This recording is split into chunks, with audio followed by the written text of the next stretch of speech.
Привіт! Мене звати Ірина Клименко, і сьогодні я хочу поговорити про українське музичне мистецтво. Дуже часто, коли я спілкуюся зі своїми друзями та знайомими, я помічаю, що назвати ім'я хоча б одного українського композитора-класика – це достатньо складна задача. Принаймні, це точно складніше, ніж назвати такі самі імена в літературі. Хоча в той же самий час пересічний поляк запросто назве Фредерика Шопена, а норвежець Едварда Гріга. Тут нібито можна зробити висновок про те, що нам просто з цим менше пощастило, і таких імен в музиці у нас майже немає. Але, звичайно ж, це не так. І у цьому відео я хочу поговорити та зіграти твори 5 українських композиторів. Мені здається, їхні історії якраз якнайкраще пояснюють, як же так сталося, що ми не знаємо їхні імена.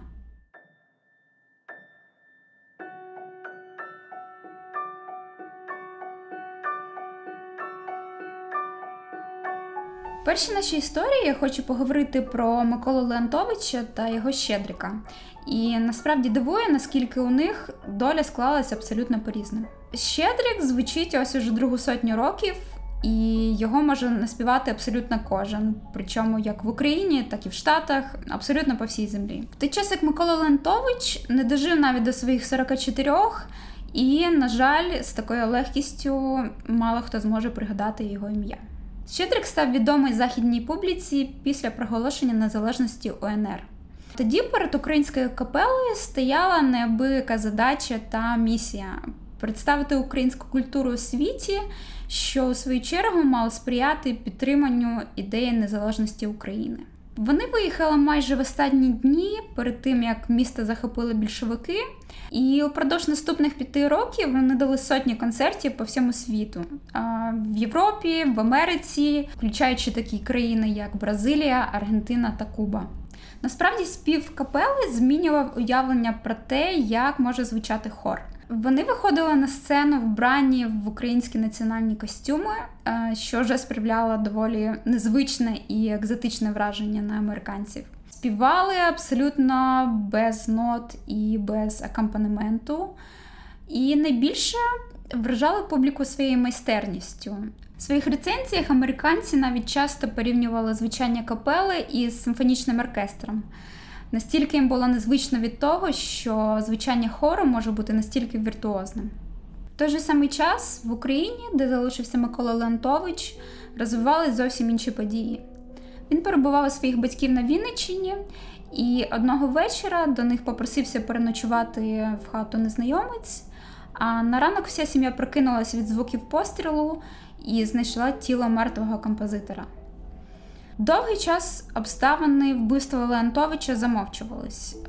В Радянському Союзі говорили про те, що його вбив якийсь невідомий грабіжник, і лише в 90-х роках з'ясувалась правда про те, що це був чекіст і це вбивство було навмисним.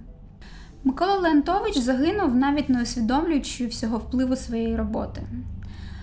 Це взагалі була дуже самокритична людина. Над цим Щедриком він працював більше, ніж 10 років. Він все життя працював вчителем музики в школі, не сильно переймався виданням власних творів, і дуже прикро від того, що саме успіх Щедрика допоміг би йому окріпнути у власних силах, але натомість радянська влада його вбила. Чи задумувались ви колись над текстом Щедрика? Особисто мене в дитинстві дуже бентежив цей рядок про «Прилетіла ластівочка», оскільки я не сильно розуміла, до чого тут ластівки, якщо ми святкуємо Різдво. Але насправді ця поспівка, яка складається всього з 4 нот, вона настільки давня, що українці її співали ще за часів язичництва. Тоді святкування Нового року було пов'язане з приходом весни, коли вся навколишня природа оживала і ластівки повертались додому. І тому в якійсь мірі лише українське звучання дає на повну силу відчути весь оптимізм і всю життєрадісність цієї музики. Я вам дуже рекомендую послухати Щедрика у хоровому варіанті, якщо у вас буде така можливість, це дійсно магічне враження. А я зіграю дещо незвичну версію Щедрика у фортепіанному варіанті.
Один із найстаровинніших і найвідоміших українських родів мав прізвище Барвінський. Для малого Василя Барвінського це значило те, що ти зростаєш в оточенні найвідоміших і найвпливовіших політичних та культурних діячів Галичини. В гості до вас часто навідуються Леся Українка, Андрій Шептицький, а своє рішення зв'язати життя з музикою ти приймаєш за порадою відомого композитора Миколи Лисенка. Можливо, саме тому Василь Барвінський зумів так рано і різнобічно себе проявити. Перерахую всі напрямки його діяльності. Піаніст, диригент, музичний критик, музикознавець, лектор, педагог, директор Львівської консерваторії. І, безумовно, композитор. Причому він був першим українським композитором, ноти якого на початку ХХ століття розлітались тисячами примірників по всій Європі та США. Музика Барвінського одразу звертається до нас такою рідною, знайомою українською мелодикою. Однією з найбільш улюблених для нього була пісня «Ой ходить сон», в яку йому на ніч часто співала мама. Фортепіанна обробка цієї пісні передає такий ніжний і чутливий момент засипання дитини, але разом з тим він створює атмосферу сприйняття всього навколишнього світу в такій поетичній і задумливій дрімливості. Після Другої світової війни радянська влада звинуватила його в тому, що він агент і шпигун англійської розвідки, і разом з дружиною заключили їх на 10 років ув'язнення. Але найбільша трагедія Барвінського – це втрата всіх його творів. Саме тоді радянська влада спалила всі його рукописи на подвір'ї консерваторії. При цьому вони змусили самого Василя Барвінського поставити підпис в графі «Дозволяє знищити свої рукописи». Після повернення з ув'язнення він до самої смерті по пам'яті відновлював усі свої партитури. Але твори Барвінського не виконувались і не видавались майже до самого моменту здобуття Україною незалежності.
Іноді музичний твір стає свідком не лише епохи і часу, але й обставин свого написання.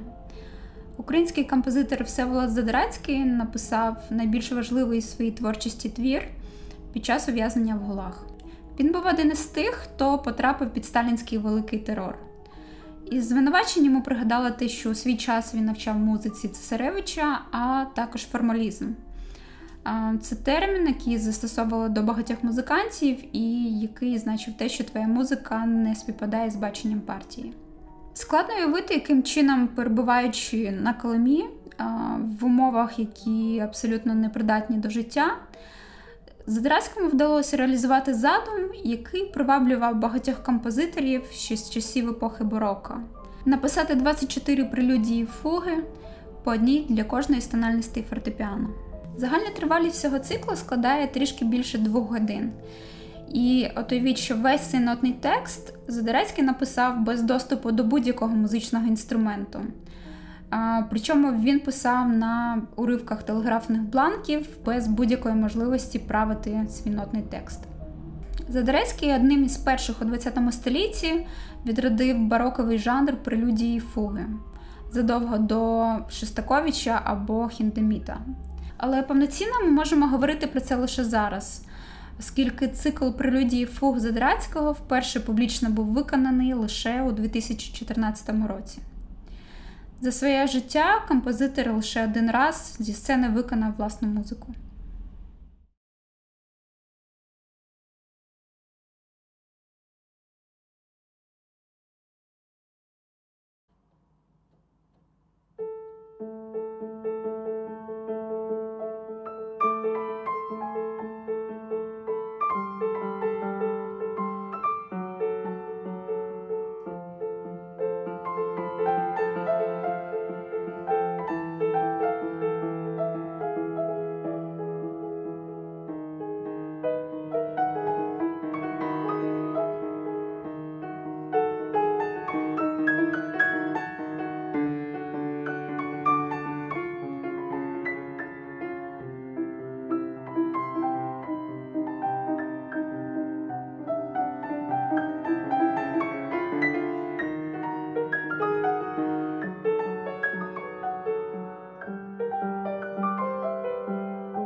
Історія Федора Якименка була найцікавішою для мене в процесі підготовки цього відео, оскільки я більшу частину свого життя займаюся музикою, у мене повна вища музична освіта, але ім'я цього композитора я почула вперше. Федір Якименко народився в селі Піски поблизу Харкова, але вже у віці 10 років його відіслали до придворної співацької капели в Санкт-Петербурзі.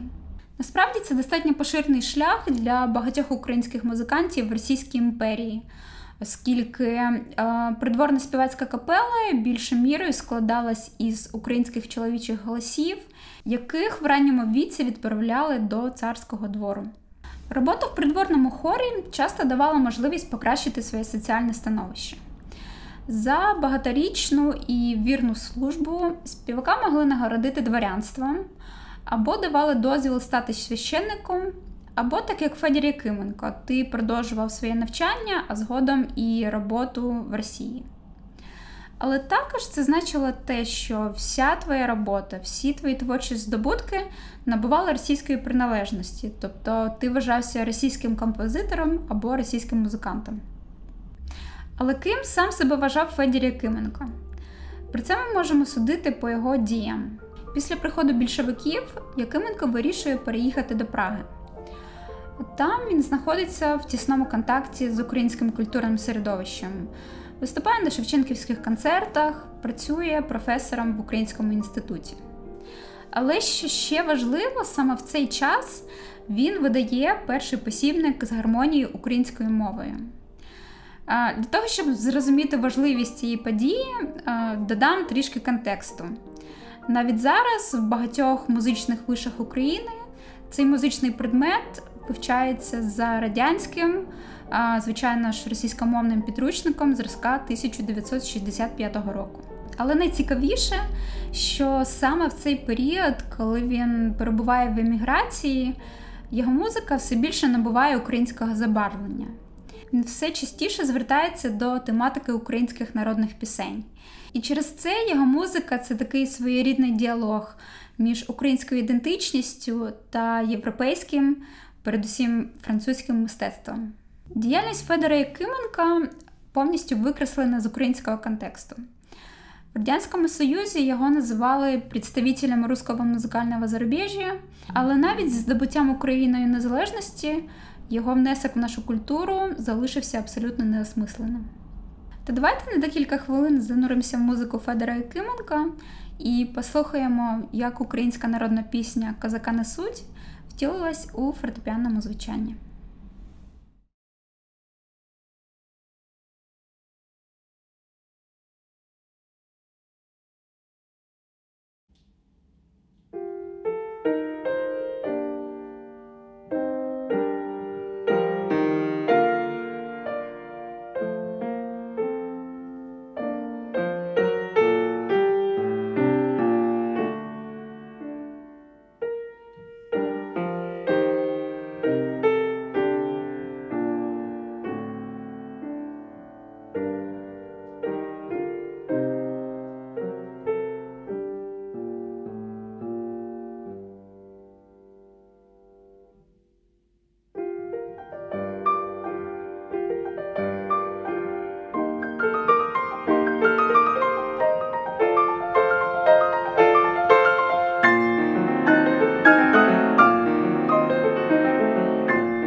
До цього часу ми говорили про минуле століття, але 24 лютого війна Росії проти України вийшла на новий етап.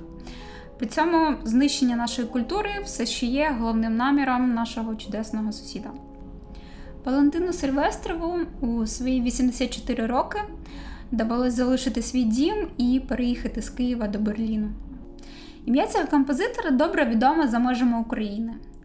Його твори виконуються в топових концертних залах по всьому світу, а одна з його композицій отримала номінацію на премію Греммі. Проте самого Сильвестрова мало цікавлять якісь премії. Він зовсім не пише музику на замовлення і до самого останнього часу не хотів залишати свою Русанівку і кудись переїжджати. Як це часто буває у митців, музика Сильвестрова на самому початку його творчого періоду і весь подальший шлях – це абсолютно два різні світи. У 60-х роках він належав до групи київського авангарду. Це композитори, які писали музику, орієнтуючись на західноєвропейські сучасні техніки композиції.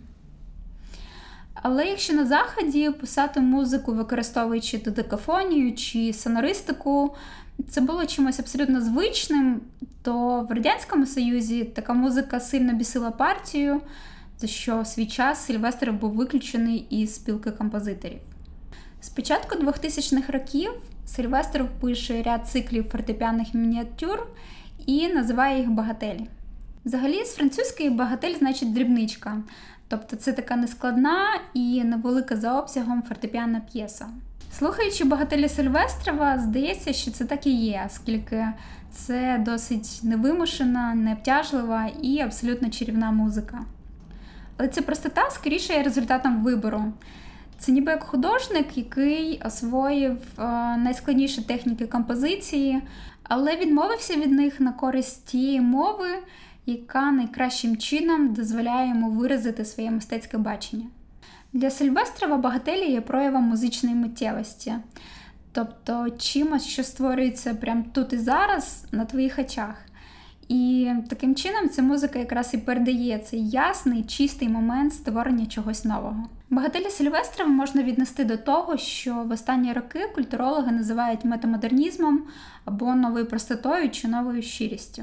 Це досить символічно, що саме в творчості українця відтворилось відчуття нового періоду нашої історії.